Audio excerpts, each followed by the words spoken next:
हाँ dear student, आज हम लोग लाइट से रिलेटेड, हालांकि लाइट से रिलेटेड जो भी तुम्हारा थ्योरेटिकल पार्ट था हमने डिस्कस कर दिया था, but that time I was teaching the student of 10B और अभी कुछ दिनों से 10C को भी इंक्लूड कर दिया गया है। और अगर उनको थ्योरी अगर अगर उनको क्लियर नहीं है तो भी जब हम प्रॉब्लम सॉल्व करेंगे तो थ्योरी क्लियर हो जाएगा। अब बोलो तुम,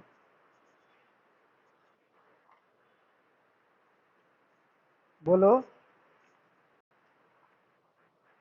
हाँ बोलो।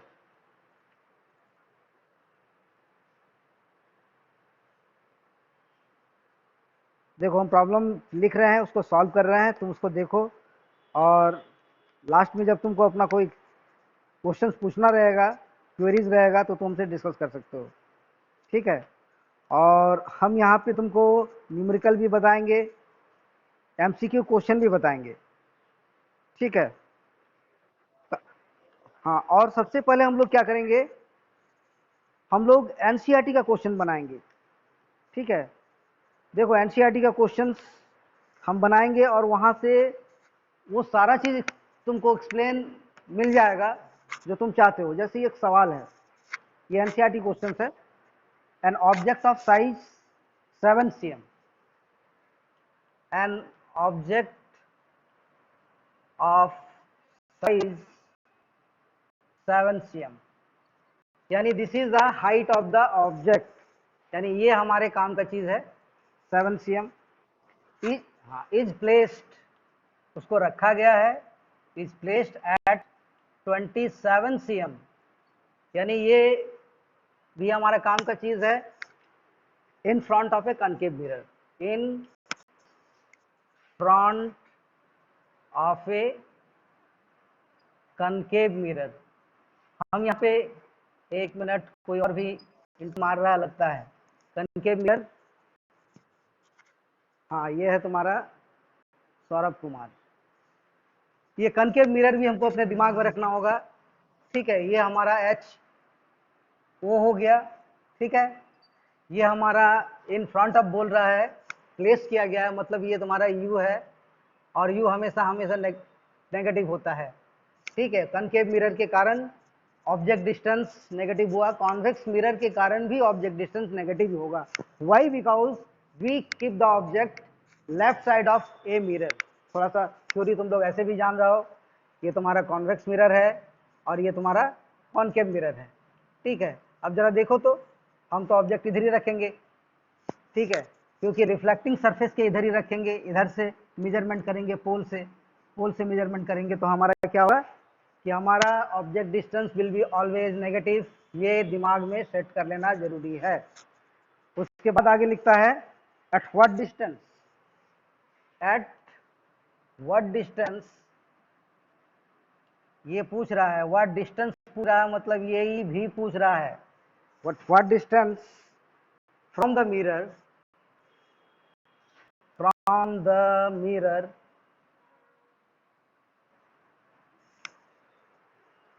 शुड ए स्क्रीन, यानी कि एक स्क्रीन को रखना है जहां पे हमको उसका इमेज मिले। स्क्रीन बी प्लेस्ड, यानी स्क्रीन को कहां रखा जाए, so that A sharp image, so that A sharp image, sharp मतलब बहुत तीखा इमेज, है ना। अभी तुम लोग बोलते हो ना कि सर पिक्चर ब्लर आ रहा है, पिक्चर शार्प नहीं आ रहा है, that is due to network. Sharp image can be obtain, can be obtain. अगर आप सवाल समझ जाओगे तो फिर हर सवाल का सॉल्यूशन आसान हो जाता है। उसके बाद डालना है find the size, find the size and the nature of the image, and nature of the image। ठीक है, सवाल हमारा काफी क्लियर है। ठीक है, हमको क्या क्या मिल रहा है देख लो। हमको यहाँ तक दिख रहा है, लेट अस सी कि दिख रहा है या नहीं दिख रहा है वहां तक। नहीं दिख रहा है। ये देखो सौरभ घोष, ये आयुष्मान अमन, ठीक है, ठीक से नहीं दिख रहा है। तो ये तुम्हारे मोबाइल के नेटवर्क का प्रॉब्लम है, क्योंकि हम यहाँ पे जियो फाइबर से कनेक्ट किए हुए हैं, तो हमको तो यहाँ बहुत बढ़िया दिख रहा है। ठीक है, अगर तुमको अभी बढ़िया नहीं दिख रहा है, तुम बढ़िया से सुनो, इसका स्क्रीन रिकॉर्डिंग तुम्हारे व्हाट्सएप ग्रुप में चला जाएगा। ओके, तो यहाँ हमारे पास गिवन क्या है, गिवन ये है कि u is equal to -27 cm। ठीक है, और कुछ दिया हुआ है? हाँ, यहाँ पे और छूटा हुआ है, of focal length. Focal length यहाँ दिया हुआ है, yes, of focal length 18 cm, यानी एफ भी दिया हुआ है। एफ भी हमारा क्या होगा, नेगेटिव होगा, दैट इज 18 cm, क्योंकि दिस इज कनकेव मिरर। ठीक है, ये हमारा पोल होता है, यहाँ पे फोकस होता है, और यहाँ पे सेंटर ऑफ कर्वेचर होता है।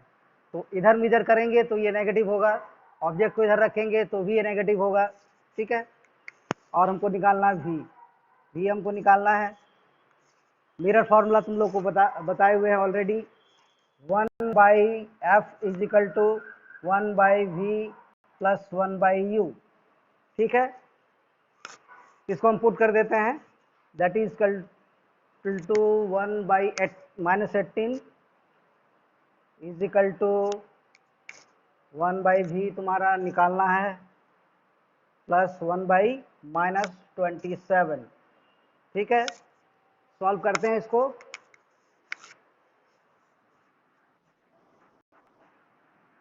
फोकल लेंथ क्या होता है? Yes, very good question. कोई भी मिरर, चाहे वो कॉन्वेक्स मिरर हो या कॉनकेव मिरर हो, उसका जो प्रिंसिपल एक्सिस होता है, जो कि तुम्हारा centre of curvature and pole से होकर गुजरता है, इसके पैरेलल कोई भी रे आएगा, ray parallel to principal axis, after reflection एक ही पॉइंट पे फिक्स होगा, और वो पॉइंट तुम्हारा फोकल लेंथ, वो पॉइंट जो है तुम्हारा फोकस कहलाएगा, और पोल से लेके ये डिस्टेंस जो होगा ये फोकल लेंथ है। पहले हमको फोकस जानना होगा। फोकस क्या है? Focus is a point where all the parallel lines with the principal axis meet और सीम्स टू मीट।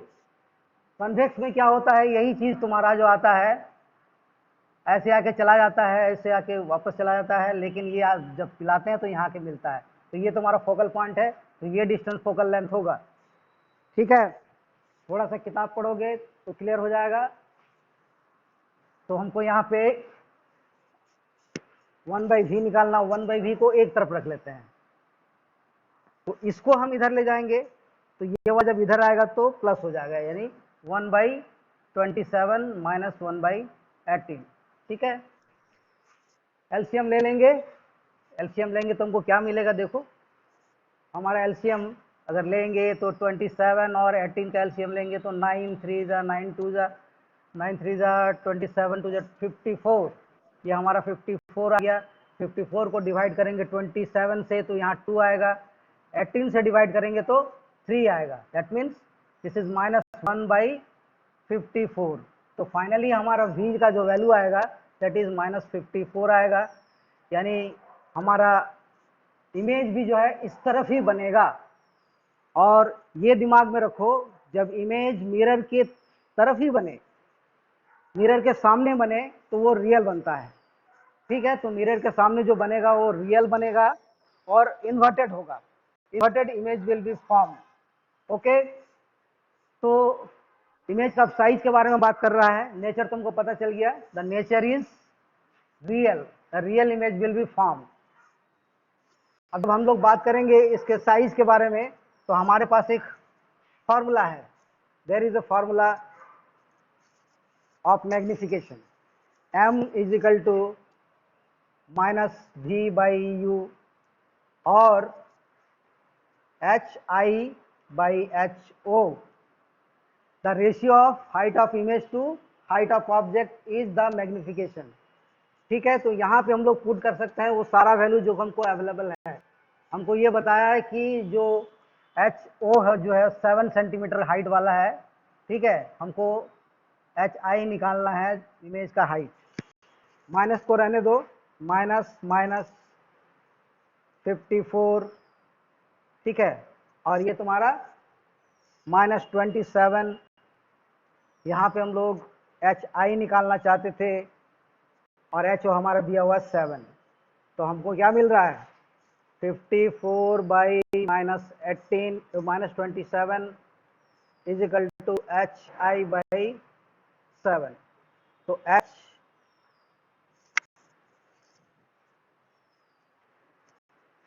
ये देखो विशाल कुमार, इसको हम नोट करेंगे और ये रिकॉर्डेड हो रहा है और ये तुम्हारा ऑथोरिटी को भी जाएगा। एच आई इजकल टू हो जाएगा 54 इंटू 7 बाई -27। काटेंगे तो ये -2 से कटेगा, तो दैट मीन्स -14 cm। ठीक है, सवाल यहाँ पे खत्म नहीं हो जाता है।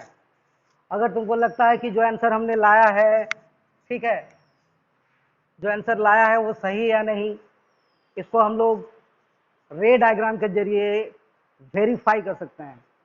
चलो इसी सवाल से रिलेटेड हम रे डायग्राम जनरेट करते हैं। ठीक है, डोंट वरी, ये स्क्रीन रिकॉर्डेड है, तुम लोग घर में भी देख सकते हो। अब हम सवाल को फिर से तुम्हारा जनरेट करते हैं। ठीक है, हमारा सवाल क्या बोल रहा था कि एक कनकेव मिरर है। ओके, जब हम लोग मिरर बनाने की बात करते हैं तो सबसे पहले हमारे दिमाग में एक सर्किल होना चाहिए। देखो कितना सुंदर सर्किल हमने बनाया है। ठीक है, और उसी सर्किल का एक हिस्सा है एक कनकेव मिरर। ये है हमारा कनकेव मिरर। इसको अगर हम लोग पोल ले लेते हैं, मिड पॉइंट, इससे मिला के हम लोग इसको ले जाते हैं इधर और इसको भी इधर ले जाते हैं, और यहाँ बोल रहा है तो ये तुम्हारा सी हो गया। सेंटर ऑफ कर्वेचर क्या है? Centre of curvature is the centre of the sphere, जिसका वो हिस्सा होता है। यानी इस मिरर का सेंटर ऑफ कर्वेचर वही है जिसका वो हिस्सा पहले हुआ करता था। ठीक है, अब फोकल लेंथ क्या होता था कि दोनों के बीच का पॉइंट, ये तुम्हारा एफ हो गया। तो हमारा यहाँ पे दिया हुआ है एफ ऑलरेडी 18। ठीक है, ये हमारा 18 हो गया। फोकल लेंथ हमारा 18 है ना, एफ इजकल टू -18 प्रॉब्लम में। यूँ समझो कि इस प्रॉब्लम को हम रे डायग्राम से बना रहे हैं। ठीक है, तो यहाँ से यहाँ तक भी 18 होगा, 36। ठीक है, हम ऑब्जेक्ट को कहाँ रखे हैं? -27 सेंटीमीटर पर रखे हैं। ठीक है, तो यहाँ से यहाँ तक 18, इसको आधा कर देंगे तो यहाँ पे होगा तुम्हारा ऑब्जेक्ट। ठीक है, ये डिस्टेंस हो गया तुम्हारा कितना? 27।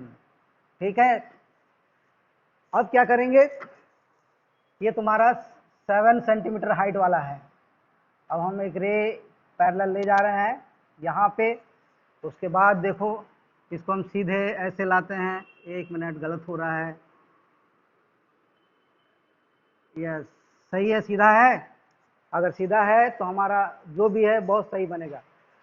हमारा कॉन्सेप्ट क्या था रे डायग्राम बनाने का कि कोई भी रे पैरेलल टू प्रिंसिपल एक्सिस जाएगा तो रिफ्लेक्शन के बाद वो फोकस होके गुजरेगा या फोकस से होके गुजरता हुआ लगेगा।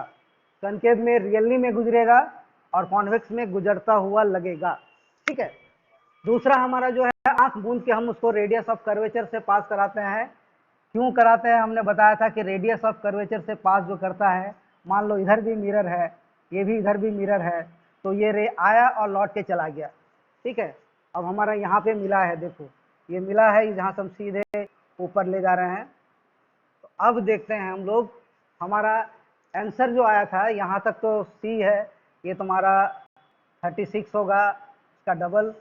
और ये देखो ये डिस्टेंस, अगर इसमें हम लोग 18 और ऐड कर देते हैं तो यहाँ तक तुम्हारा जो हो जाएगा 54। ठीक है, हाँ बोलिए ना मैम। चली गई। ठीक है, तो अब देखो तो ये 7 है और यहाँ तक देखो 7 होगा तो ये डबल हो रहा है, ये 14 हो रहा है, 14 cm उल्टा हो रहा है। अगर हम पूरी तरह से स्केल से मेजर करते हुए बनाएंगे तो हमको बिना कैलकुलेशन किए रे डायग्राम के जरिए ही आंसर मिल जाएगा। और तुम लोग ये जो गड़बड़ कहाँ करते हो, जो हमको पता है, हमने तुम्हारे सीनियर को भी झेला है, तो ये पता चलता कि वो सबसे पहले डिसाइड ही नहीं कर पाते कि यू वी और एफ का साइन क्या क्या होगा और कौन कौन से मिरर के लिए क्या होगा। तो टेक्निक यही है कि हम लोग हमेशा मिरर को इस तरह से रखते हैं कि लेफ्ट की तरफ ऑब्जेक्ट रहे। ऑब्जेक्ट कहाँ किस तरफ रखेंगे? लेफ्ट की तरफ।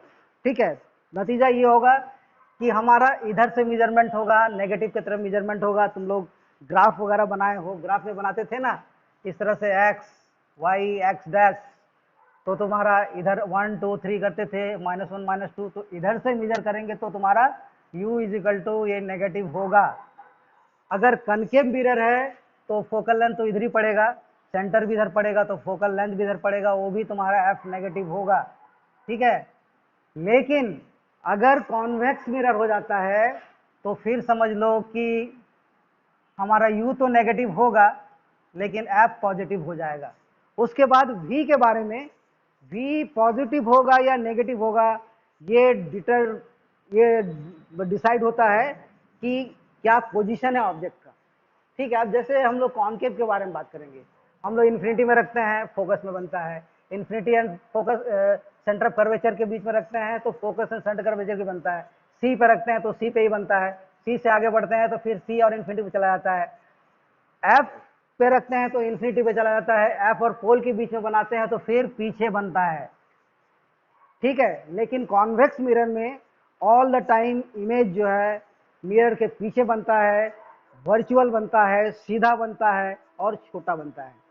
और तुम लोग ऑब्वियसली कार का, बाइक का, स्कूटी का जो तुम्हारा रियर व्यू मिरर है उसको तुम लोग देखना, वो उभरा हुआ लगेगा और उस पर जो भी चीज़ देखेंगे तुमको छोटा छोटा दिखेगा, तुम्हारा चेहरा भी तुमको छोटा दिखेगा, पीछे का बड़ा सा गाड़ी भी छोटा दिखेगा। इसका मतलब इमेज जो बन रहा है मिरर के पीछे बन रहा है और वर्चुअल बन रहा है, सीधा बन रहा है।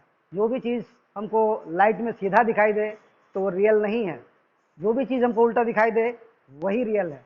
ओके, अब और एक सवाल को डिस्कस करते हैं। हम बोलो क्या बोलना चाहते हो, थोड़ा हम सामने सुनते हैं। हाँ रे, ये देखो अमित भाई अभी आ रहे हैं और इस तरीके से ये जो रिकॉर्डिंग हो रहा है यहाँ पता भी चल जाएगा कि कौन कब आया, कब छोड़ा, क्या कर रहे हो, सारा एक्टिविटीज़ तुम लोग को, तुम्हारा अथॉरिटी को जाने वाला है। हाँ Amit, why are you so late? इस तरह लेट करोगे तो फिर दिक्कत होगा। Anyway, I am shifting to another problem. दूसरे प्रॉब्लम पर हम डिस्कस करते हैं। ये एनसीईआरटी का प्रॉब्लम है। हाँ बोलो। मिरर के पीछे, मिरर में, मिरर के पीछे शैडो कहाँ दिखता है? शैडो तो तुम्हारा ऑब्जेक्ट का दिखता है। ठीक है, हम चल रहे हैं, देखो लाइट वहां पड़ रहा है तो यहाँ पे तुमको हल्का सा शैडो दिख रहा है, बोर्ड पे भी शैडो जा रहा है, ये शैडो है। शैडो इमेज नहीं है। ठीक है, इमेज मिरर से बनता है। ठीक है, शैडो और इमेज में फर्क है। हम बता रहे हैं कि जो तुम्हारा वो लाइट है, लाइट मेरे पर पड़ रहा है, हम ओपेक ऑब्जेक्ट है, यहाँ से क्रॉस नहीं कर सकता लाइट, तो फिर देखो इमेज तुम्हारा शैडो है। ठीक है, तो शेडो और इमेज में फर्क है। ठीक, इमेज बनता है आफ्टर रिफ्लेक्शन। हम लोग किसी भी चीज को तभी देख पाते हैं जब उस पर लाइट पड़ता है, लाइट पड़ने के बाद वहां पे जो रे इंसिडेंट होता है, इंसिडेंट होने के बाद जो रिफ्लेक्ट होकर हमारे आंखों तक जो आता है उससे हम देख पाते हैं। ठीक है, ये सारा कॉन्सेप्ट रिफ्लेक्शन से रिलेटेड था। अब हम लोग देखिए ये लेंस का प्रॉब्लम है तो लेंस के बारे में डिस्कस करेंगे। नहीं, ये प्रॉब्लम कॉन्वेक्स मिरर से रिलेटेड है। चलो क्वेश्चन पहले लिखते हैं। An object of 5 cm in length, an object of 5 cm in length, ठीक है। An object of 5 cm in length, यानी कि ये तुम्हारा क्या है, HO, ठीक है। हर एक नंबर को हमको डिटरमाइन करना होगा कि ये किसको रिप्रेजेंट करता है। ये हाइट ऑफ ऑब्जेक्ट को डिटरमाइन कर रहा है। Placed at a distance, placed at a distance, यानी ये कहाँ पर रखा गया है, distance 20 metre, distance of 20 metre in front of a convex mirror, in front of a convex mirror, ठीक है। यानी ये जो डिस्टेंस है ये तुम्हारा क्या है, u है, ठीक है। उसके बाद लिखता है of radius of curvature, of radius of curvature, radius of curvature यानी कि ये तुम्हारा r है, यहाँ पे कितना है r, 30 cm, ठीक है। अब क्या निकालना है, find the position of the image, find the position of the image, ठीक है। इट्स नेचर एंड साइज, इसका नेचर क्या है, इट्स नेचर एंड साइज, ठीक है। देखो ये कन्वेक्स मिरर है, अगर हम लोग प्रॉपर्टी को जानते हैं कॉन्वेक्स मिरर का कि वो किस तरह का रे परफॉर्म करता है, तो हम ये आंसर अभी निकाल सकते हैं नेचर और साइज के बारे में, एग्जैक्ट नहीं तो अंदाजे से। इसका नेचर वर्चुअल होगा, क्योंकि कॉन्वेक्स मिरर में हर ऑब्जेक्ट का इमेज उसके पीछे बनता है, सीधा बनता है, तो वो वर्चुअल होगा, ठीक है। और जहाँ तक साइज के बारे में बता रहे हैं वो छोटा होगा, स्मॉलर होगा, स्मॉलर यानी ऑब्जेक्ट जितना बड़ा है उससे छोटा ही होगा, ऑब्जेक्ट से बड़ा नहीं होगा, ऑब्जेक्ट के बराबर भी नहीं होगा। अब सवाल उठ जाता है कि कहाँ पे बनेगा, तो चलो हमारा क्या क्या गिवन है, गिवन दैट हमारा गिवन दैट है HO, height of the object 5 centimetre वाला हाइट है।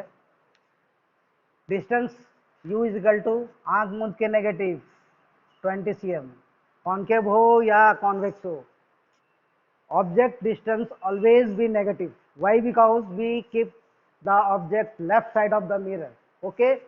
उसके बाद हमारा रेडियस ऑफ कर्वेचर दिया गया r is equal to 30 cm, तो हमारा f इज इक्वल टू क्या होता है, r/2 that is equal to 30/2 that is equal to 15 cm, और इसको पॉजिटिव ही रखेंगे क्योंकि ये कॉन्वेक्स मिरर है, तो r इधर होगा तो f भी इधर होगा, इधर से मेजर करेंगे तो पॉजिटिव, इधर से मेजर करेंगे तो नेगेटिव, ओके। अब हमको क्या क्या मिल गया है, u मिल गया है, f मिल गया है, v निकालना है, ठीक है। अब using mirror formula, using mirror formula, mirror formula में प्लस होता है, ये भी दिमाग में रखने का है, that is 1/f is equal to 1/v plus 1/u।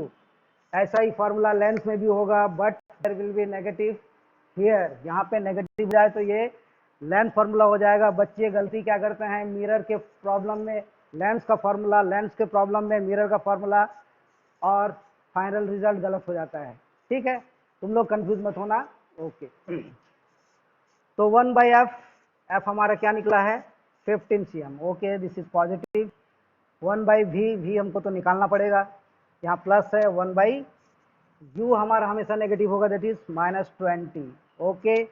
तो 1/v को अगर एक तरफ रखते हैं तो इसको इधर ले जाएंगे तो प्लस हो जाएगा, यानी कि 1/15 प्लस 1/20।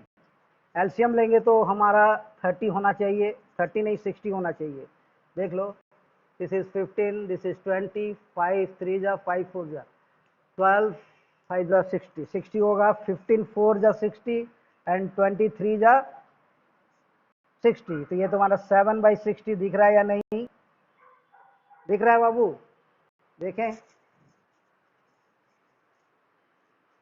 हाँ थोड़ा सा कट रहा है, थोड़ा सा कट रहा, कोई दिक्कत नहीं है, हम इसको इधर लिख देते हैं, ये तुम्हारा 1/v इज इक्वल टू 1, ये तुम्हारा 60 हो जाएगा, 15 4 जा, और ये 3, दैट मीन्स 7/60। ठीक है, तो फाइनली हमारा जो v आ रहा है, v is equal to 1/u is equal to 7/60, तो v इज इक्वल टू 60/7, 60/7। अब इसको तुम कैलकुलेट करो, 7 8 जा 56, 7 8 जा 56, बचा कितना 4, 7 5 जा, ठीक है, हाँ 35, फिर 5 बचा, फिर 7 7 जा, बस बस ज़्यादा आगे नहीं जाने का है, इतना होगा। ठीक है, हाँ रे, इतना होगा कि नहीं? ठीक है, इतना ही होना चाहिए। अब इसको फिर अभी हम लोग रे डायग्राम मेथड से भी बनाएंगे। ये तो न्यूमेरिकल मेथड था। ठीक है, न्यूमेरिकल मेथड में हमको सावधानी क्या बरतना था कि कहाँ पॉजिटिव लेना है, कहाँ नेगेटिव लेना है। ठीक है, अगर वहाँ गलती नहीं किए तो तुम्हारा रिजल्ट सही आएगा। अब इस रिजल्ट को हम फिर वेरीफाई करेंगे। ठीक है, हम इसको रे डायग्राम से एक्सप्लेन करेंगे और ड्यूरेशन में तुमको पता चल जाएगा कैसे रे डायग्राम बनता है कॉन्वेक्स मिरर में। ओके, चलो इसको हम मिटाते हैं और इसको रख लेते हैं।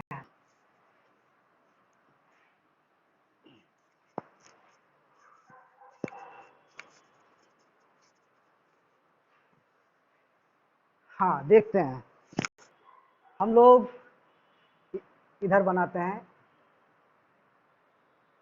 ये हमारा एक होलो स्फीयर है, सोच लो ये होलो स्फीयर है। ठीक है, ये सेंटर हो गया तुम्हारा। अब हमारा मिरर जो है वो कॉन्वेक्स है, तो कॉन्वेक्स मिरर में उभरा हुआ होता है, तो इधर वाला सरफेस जो है हमारा ये होगा, और ये हम इसको पोल मान लेते हैं और इसको मिलाते हैं और इसको इधर आगे बढ़ा देते हैं। ठीक है, हमको क्या क्या इन्फॉर्मेशन दिया है? हमको पहला इन्फॉर्मेशन दिया कि रेडियस ऑफ कर्वेचर 30 है, तो ठीक है हम यहाँ तक 30 करते हैं, तो इसका मिडिल पॉइंट यहाँ तक 15 होगा। ठीक, ऑब्जेक्ट को रखा गया है u इक्वल टू 20, तो देखो तो यहाँ से यहाँ तक 15 है, तो यहाँ तक 15 होगा और ये थोड़ा सा 20, और जो ऑब्जेक्ट का हाइट भी है वो 5 सेंटीमीटर का। ठीक है, ये 5 सेंटीमीटर, और ये तुम्हारा हो गया 20। हाँ बोलो।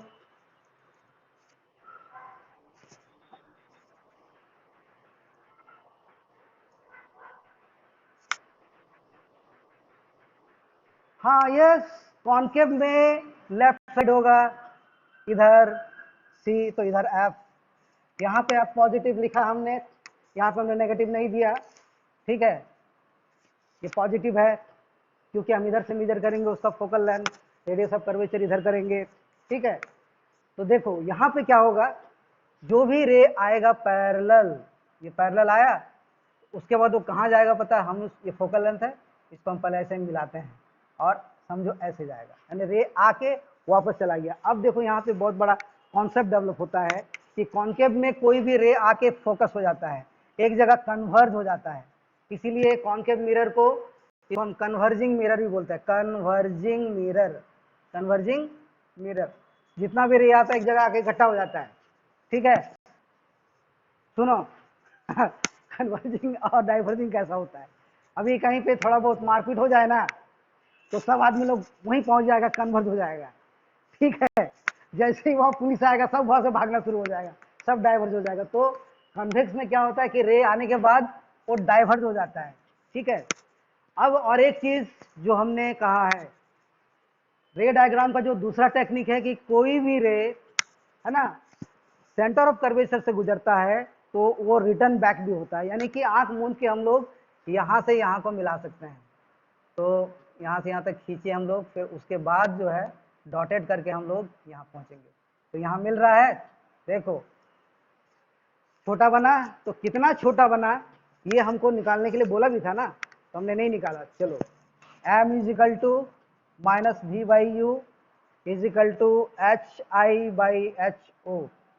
ठीक है, देखो जो हमारा आया था, देखो तो यहाँ पे अगर हम मिडिल में रखते तो 7.5 होता, 7.5 तो इधर है, 8.57 हो रहा है, 8.57 के लगभग हो रहा है ना। यानी हम मैथमेटिकली यानी जो न्यूमेरिकल का जो सॉल्यूशन है उसको हमने सही बनाया है। ओके, अब आगे देखते हैं। हमारा हाइट दिया हुआ है ऑब्जेक्ट का, हमको भी मिल गया है। अभी भी तुम्हारा है कितना, भी तुम्हारा आया था 60/7 है ना, तो हम यहाँ 60/7 ही लिखते हैं, -60/7। यू कितना हमारा था 20, ठीक है, तो हम उसको बाई नहीं करके यहीं लिख देते हैं 20 इजिकल टू एच आई हमको निकालना है और एच तुम्हारा 5 है। तो यहाँ से देखो तो 20 का माइनस है, सॉरी -20, तो ये माइनस और ये माइनस कट गया, ये हो गया तुम्हारा 3, ठीक है। That means 3/7 is equal to HI/5। तो तुम्हारा कितना हो जाएगा, HI इजिकल टू 5 इंटू 3/7 यानी कि 15/7, यानी 7 दूनी 14 और 2.1 यानी कि इतना 2.1 सेंटीमीटर होगा, यानी छोटा सा होगा। बस और थोड़ा देरी, इसके बाद क्लास खत्म हो जाएगा। झाड़ू नहीं मारेंगे आज, अच्छा ठीक है, ओके। हाँ तो देखो इमेज कितना बन रहा है, छोटा बन रहा है, और ये हमने पहले ही बता दिया था, क्योंकि मेरे पास कॉन्सेप्ट था कि कॉन्वेक्स में जो भी इमेज बनता है वो छोटा बनता है, सीधा बनता है, और सीधा बने तो वर्चुअल हो जाता है, ठीक है। जब भी सीधा बने, image is erect means virtual, image is inverted real, mirror के पीछे बने वर्चुअल, मिरर के आगे बन जाए रियल। यही सब कॉन्सेप्ट है, कोई बड़ा हवा नहीं है लाइट, ठीक है। रिफ्लेक्शन कोई हवा नहीं है। आज हम लोग रिफ्लेक्शन के बारे में डिस्कशन किया, कल हम लोग रिफ्रैक्शन के बारे में डिस्कस करेंगे। रिफ्रैक्शन से रिलेटेड जो भी तुम्हारा सवाल होगा उसको हम लोग डिस्कस करेंगे। और हमको लगता है कि क्लास का टाइम क्या हो रहा है, देख लो। यस देयर इज 9:50, 9:10 से शुरू हुआ था, 9:50 क्लास लगभग कंप्लीट हो रहा है। तुम लोग को दूसरा लिंक मिल जाएगा, लेकिन थोड़ा सा हम लोग यहाँ डिस्कस कर लेते हैं फिर से कि रिफ्लेक्शन है क्या। रिफ्लेक्शन का मतलब होता है कि लाइट जब जा रहा होता है, रास्ते में कोई ऐसा मीडियम आ जाए जहाँ उसको क्रॉस नहीं कर पाए, जब वो क्रॉस नहीं कर पाता है तो क्या होता है, तो लौट के आ जाता है। लेकिन ये लौट के वापस आने का एक रूल होता है, ऐसा नहीं कि सीधे गया तो सीधे आएगा। यस, अगर वो सीधे गया है तो सीधे लौटेगा, बिल्कुल वैसा ही। जैसे अगर ये है, यहाँ से पार नहीं हो सकता, तो अगर वो सीधे गया तो सीधे लौट के जाएगा। यही नॉर्मल है। नॉर्मल कंडीशन में अगर कोई रे 90 डिग्री टू द सरफेस जा रहा है तो 90 डिग्री ही लौटेगा। लेकिन अगर 90 डिग्री से नहीं जा रहा है, अगर कोई एंगल से जा रहा है, अगर वो ऐसे आ रहा है तो फिर वो ऐसे नहीं जाएगा बल्कि ऐसे जाएगा, ठीक है। और यहाँ पे ये जो तुम्हारा सीधा वाला लाइन जो है, सीधे गया और वापस आए, यही नॉर्मल है। इसके रेस्पेक्ट में जो एंगल बनेगा आई और ये आर, ये दोनों इक्वल होगा फॉर रेगुलर रिफ्लेक्शन। रिफ्लेक्शन जो है ना रेगुलर होता है, एक इरेगुलर भी होता है। अगर सरफेस स्मूथ है, पॉलिश्ड है, यानी आईने जैसा चमक रहा है, तो फिर वहाँ पे रिफ्लेक्शन रेगुलर होगा, यानी all the time angle of incident will be equal to angle of reflection. लेकिन अगर उबड़ खाबड़ सरफेस है, इस तरह का सरफेस है, अगर ऐसा सरफेस है तो कोई जरूरी नहीं कि ऐसे आया तो ऐसे हुआ, तो फिर ऐसे भी हो सकता है, ऐसे भी हो सकता है, ठीक है। यानी आई और आर इक्वल नहीं होता है जब तुम्हारा सरफेस स्मूथ नहीं हो, यानी रफ हो। रफ सरफेस में रेगुलर रिफ्लेक्शन नहीं होता है। जैसे एग्जांपल हम देते हैं, जैसे कोई कपड़ा, ये कपड़ा देख रहे हो, मैंने इसे आयरन किया है, ठीक है, तुमको अच्छा दिख रहा है, लेकिन कुछ दिन बाद ये अच्छा नहीं दिखेगा। क्यों? क्योंकि इस पर जो लाइट पड़ेगा उसका रेगुलर रिफ्लेक्शन नहीं होगा, तो बढ़िया लोगों को नहीं दिखेगा, ठीक है। वैसे ही है, जैसे हम लोग कोई पार्टी वगैरह में जाते हैं, तो पार्टी में जाने से पहले क्या करते हैं, चेहरे को थोड़ा सा स्मूथ कर लेते हैं। स्मूथ करने से क्या होता है कि पार्टी में जाएंगे, लाइट पड़ेगा, लोगों के नज़र में जल्दी आएंगे, लोगों को अच्छा लगेगा। हम लोग लोगों के लिए अपने आप को मतलब तैयार करते हैं ना। लेकिन अगर आप जैसे तैसे जाओगे तो लोगों के नोटिस में नहीं आओगे। क्योंकि तो उस समय तुम्हारा चेहरा रुखड़ा रहेगा, उसमें क्या कहते हैं मैंने क्या बोलते पसीना रहेगा, ये रहेगा, तो फिर रिफ्लेक्शन बढ़िया नहीं होगा। तो रिफ्लेक्शन बढ़िया नहीं होगा तो फिर बढ़िया नहीं दिखेगा। हाँ, तो रिफ्लेक्शन के बारे में सबसे पहला कॉन्सेप्ट ये रखो कि कोई भी रे ऐसे मीडियम से टकराता है जहां से वो आगे नहीं जा सकता है, तो फिर वो बाउंसिंग बैक होता है, यानी कि बाउंसिंग बैक ऑफ लाइट रे is the phenomena of reflection. Reflection is the phenomena of bouncing back of light in the same medium. जिस मीडियम से आया है उसी से लौट के वापस चला जाएगा। लेकिन रिफ्रैक्शन जो है, जब वहां का बात करते हैं तो बात ये होता है कि लाइट पास कर जाएगा, ठीक है, लाइट वहां से पास कर जाएगा। जैसे एक कांच की खिड़की, ठीक है, साफ पानी के अंदर हम लोग देखते हैं, जो पानी हम लोग ग्लास में पीते हैं तो पानी का बॉटम तक दिखता है, ठीक है, तो वो सब क्या है, वो ऐसा मीडियम है जिसको हम लोग ट्रांसपेरेंट मीडियम बोलते हैं, यानी लाइट कैन ट्रांसपेरेंट, यानी पार कर जा सकता है, ठीक है। तो ट्रांसपेरेंट मीडियम में रिफ्रैक्शन होता है, वो हम लोग कल पढ़ेंगे और उससे रिलेटेड सवाल भी बनाएंगे। और रिफ्लेक्शन से रिलेटेड किसी भी तरह का सवाल हो, न्यूमेरिकल्स हो, एनसीईआरटी के अलावा दूसरे बुक से भी हो, इस तरह का सवाल तुम लोग मेरे को व्हाट्सएप में लिख के क्लिक करके भेजोगे, टाइम मिलेगा तो तुम लोग को सॉल्यूशन भी बताएंगे, ठीक है। ओके, आज का क्लास यहीं पे वाइंड अप करते हैं। ओके, चलो बाबू लोग, गुड बाय।